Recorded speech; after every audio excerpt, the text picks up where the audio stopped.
She tucks the condoms into his pocket. I stand there and watch. The new girl marks her territory, and I just freeze. My throat closes up. I refuse to speak. Cole leans down. He loves this. Why are you being so good, Sadie? He whispers against my ear. No screaming. He taps the pocket. The condoms crinkle. Want to use them with me later? I force myself to stay quiet. Outsiders see a couple. I see the leash. I never cared about his money before. I never kissed up to him. But that was before I understood the food chain. My mom's high-paying job? She scrubs floors for his parents. If I piss him off, my mom gets fired. It's that simple. So I swallow the toxic jealousy. I play the role of the obedient girlfriend. I trade my dignity for my mother's paycheck. Chapter 1. Just before college applications were due, I went to a house party with my friend Naomi to blow off steam. Bad luck. I ran right into Cole. They were loud, discussing who Cole should lose his virginity to after graduation. Cole, come on, someone jeered. You're finally turning legal. Who's it gonna be? Sadie? Or are you gonna pop the cherry with our lovely it girl here? Cole's voice cut through the noise. Lazy. Arrogant. Knock it off. You're scaring Remy. Remy sat next to him. Her cheeks flushed a delicate pink. Look at that. They laughed. The innocent flower sitting right there, and you're keeping your hands to yourself? A regular saint. Cole chuckled. Say that in front of Remy again, and I'll break your jaw. Remy looked up, her eyes shimmering with practiced courage. Actually, I can do it. Blushing furiously, she tucked a box of strawberry-flavored condoms into his pocket. The room erupted in wolf whistles. I froze. My stomach dropped like a stone. I turned to leave. Hey, Cole, looks like the wifey is here to check on you. Cole looked up, his eyes locking onto mine. He crooked a finger. Sadie, come here. I had no choice. I walked over. He grabbed my wrist and yanked. I landed hard on his lap. The scent of expensive whiskey and mint hit me, overwhelming my senses. I flinched, turning my head away instinctively. Cole laughed. The sound was low, vibrating against my back. You're so well behaved lately. No jealousy? His hand tightened on my waist, heat radiating through the fabric of my dress. We're both adults. Want to use this with me tonight?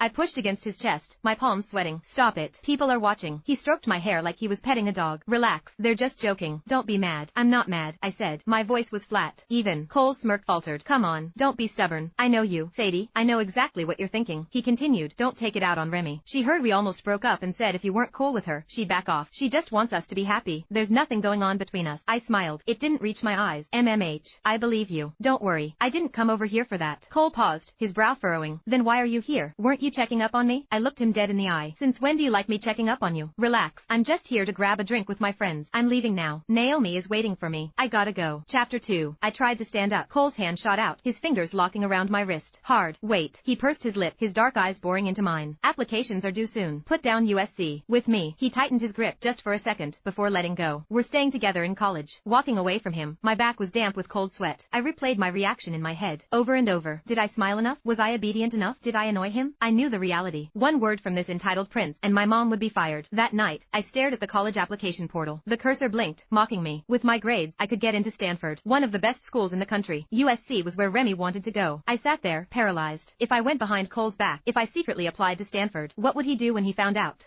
Cole and I started dating sophomore year. He was the school legend, the king, handsome, top grades, old money. Love letters filled his locker every day. I was nobody, just a girl with her nose in a book, covered in graphite smudges. Aside from my grades, I was invisible. We were worlds apart. But back then, he made me feel safe. He knew I suffered from low blood sugar. His pockets were always stuffed with fruit candy, just for me. He installed a custom seat on the back of his expensive motorcycle, just so he could ride me home. I came from a single-parent home. My mom had an elementary school education. For years, she scrubbed dishes in restaurants until her hands were wrinkled and raw, earning pennies. Cole knew I was poor. He tried to give me money, constantly. I never took a cent, because I really loved him. I thought that by refusing his money, I was buying equality. I thought we were standing on the same level. Then, the miracle happened. Shortly after we started dating, my mom landed a dream job. Our financial situation flipped overnight. Mom said she was lucky. Her employer was kind. Families like that usually demand degrees, but they made an exception for her. Full benefit, flexible time off, triple her old salary. She didn't have to break her back anymore. She stopped staying up all night worrying about my tuition. I always thought Cole was my lucky star. But when did it start to change? I think it was the day Remy transferred. She was a charity case just like me, but she was poorer and prettier. Long, silky hair, skin like fine porcelain, a soft voice with a southern lilt that made her sound fragile. Day 1, she was crowned the school's Knew It girl. Day 1, she was called on to read an English passage. The teacher mocked her southern drawl. Remy slumped on her desk and cried for an hour. Half the class surrounded her, comforting her, including Cole. He stared at her for a long time. After that, he started helping her. Little things. Remy would blush, stammering her thanks, looking at him like he was a god. And slowly, they got closer. Chapter 3. At first, I didn't think too much of it. Just classmates helping classmates. Then came gym class. My blood sugar crashed. The world tilted on its axis. Gray spots danced in my vision. I stumbled over to Cole. Instinct took over. I reached into his pocket for the fruit candy he always kept there for me. He pulled back slightly, spreading his hands. I didn't bring any. I managed a weak laugh. Yeah, right. Who are you kidding? I remembered a time he realized he'd forgotten my candy halfway to school. He turned his motorcycle around, raced to the convenience store, and risked detention just to make sure I had it. I reached in anyway. My fingers brushed against something. Not the wrapper of a fruit chip. shoe, but a small, elastic band, a hair tie. My smile stiffened. It felt like plaster cracking on my face. Cole smiled, casual as ever. Remy forgot hers last time and got yelled at for having her hair down. I keep a spare for her now. I stood there, the dizziness from the low blood sugar mixed with a sudden, sharp coldness in my chest, like a needle, piercing right through. After that, I lost count of how many times he broke his own rules for her. Parker, his best friend, always looked down on me. He told everyone I wasn't good enough for Cole. Cole always dismissed it. He's just got a big mouth, Sadie. Ignore him. He's not a bad guy. But the moment Parker made a joke about Remy's southern accent, Cole cut him off, exploded on him. The custom seat on his motorcycle? It became her reserved throne. We'd been dating for a year. I asked him to pin our chat on iMessage. He refused. It's dangerous, he said. My parents might check my phone. Now, Remy was pinned at the very top. She struggled with English, so he hired a private tutor for her. He used to fight to sit next to me in class. Now, he asked the teacher to swap seats so he could sit next to Remy. To help her study, he claimed. After school, he took her out. Showed her the world she'd never seen. Her first trip to the coast. Her first blue bottle coffee. Her first tasting menu. Remy started calling him Big Brother. She accepted his charity with a terrifying ease. Everyone knew Cole had a new favorite little sister. Behind my back, they gave me a new nickname. The Ex. I told myself, over and over, that he was just being kind. She was the poor transfer student. He was the savior. But it was eating me alive. I took relationships seriously. I didn't want to drift apart over this. I decided to sit him down. To talk. I believed in us. I believed that if I just explained how I felt, Cole would fix it.